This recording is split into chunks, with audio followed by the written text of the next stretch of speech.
अस्सलाम वालेकुम। मेरा नाम उमान असगर है और आज का हमारा टॉपिक है how to select life partner.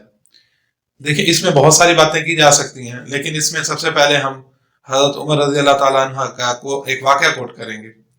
आपने कहा कि किसी इंसान के बारे में जानने के लिए ज़रूरी है कि आप उसके साथ सफ़र करें, आप उसके साथ या खाना खाएं या उसके साथ आपका कोई ज़ाती लेन देन हो। एक सहाबी ने कहा कि मैं इस शख्स को बहुत अच्छे से जानता हूं, तो आपने कहा, फरमाया कि क्या आपने इससे कोई लेन देन किया? आपने कहा नहीं।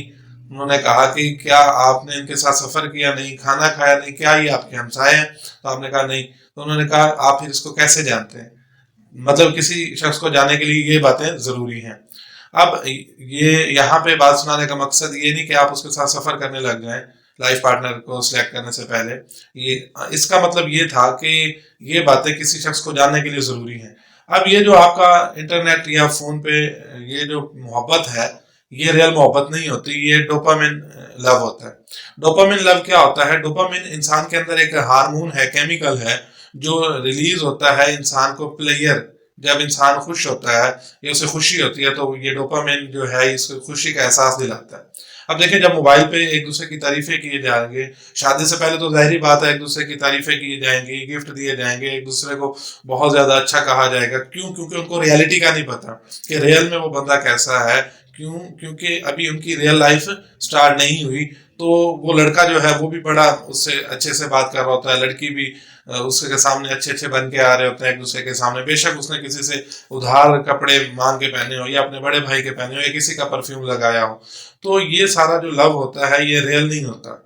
शादी के बाद क्या होता है? जब शादी होती है, प्रैक्टिकल लाइफ में बंदा आ जाता है, तो लड़की को पता चलता, अब लड़का जो है, अब उसका जो लव है वो खत्म तो नहीं हुआ, लेकिन उसका अंदाज बदल गया। वो डेली गिफ्ट नहीं दे सकता, मे भी उसका जो लव का अंदाज था वो बदल गया। और इसी तरह लड़की का, बीवी का अंदाज भी बदल गया। तो फिर क्या होता है? उनको लगता है कि अब ये वो वाली मोहब्बत नहीं रही। इसीलिए ज्यादातर जो लव मैरिजेस हैं, जो शादी से पहले एक पागलपन हो जाता है और बाद में डिवोर्स हो जाते हैं, इसकी मेन रीजन यही है।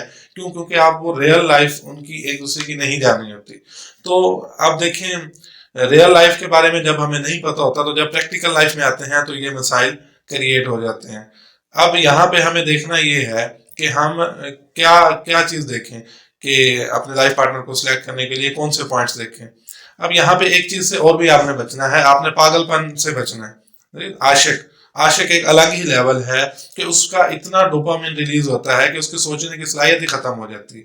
आप किसी भी आशिक को कोई बात नहीं समझा सकते, आप दीवार में सर मार दें उससे कोई बात नहीं मना सकते। क्यों? क्योंकि उसके जहन पे वो जहन जो है उसका काम ही नहीं कर रहा। इतना उसका डोपामिन रिलीज हुआ है कि उसका जो जहन है, दिमाग है, काम करना बंद कर चुका है। आप उसे लाख कहें 2 जमा 2 4 होता है, वो कहेगा नहीं। अगर उसने कहा नो है तो नो ही है।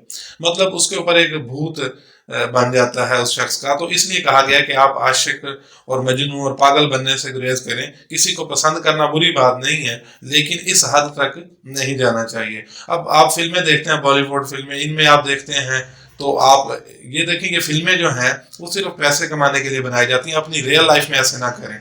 अब सबसे जो सिंसियर मशवरा है लाइफ पार्टनर चुनने के लिए वो ये है कि आप अल्लाह से दुआ करें।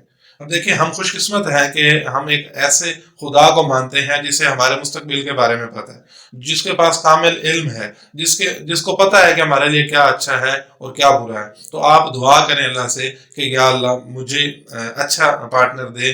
आप मर्द हजरात जो हैं वो दुआ करें कि ये रिस्क जो है, मतलब बीवी की शक्ल, ये मुझे अच्छा नसीब कर। बीवी भी एक रिस्क की शक्ल है। और बहनों से ये गुजारिश है कि वो भी अल्लाह से दुआ करें कि अल्लाह उन्हें अच्छा इंसान दे।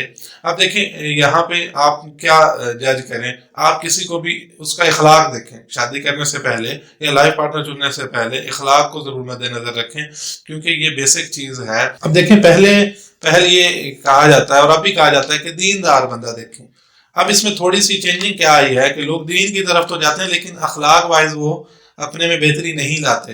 तो आप अखलाक को पहले देखें कि उसकी नेचर कैसी है, गुड नेचर है वो। इसका अंदाजा आपको उनके घर वाले अफराद से और दूसरे लोगों से अंदाजा हो जाएगा कि वो मिलते जुलते कैसे हैं लोगों से। गुड नेचर देखें, कुदरती होता है बंदा, अगर किसी का इखलाक अच्छा तो वो, लेकिन इसको सीखा भी जा सकता है। तो आप कोशिश करें कि इन चीज़ों को मद्देनजर रखें और अल्लाह ताला से दुआ करके اس چیز کو اپنے لیے اچھا لائف پارٹنر حاصل کریں تاکہ آپ کی زندگی میں سکون آئے. اللہ تعالیٰ آپ کا حامی و ناصر ہو. اللہ حافظ.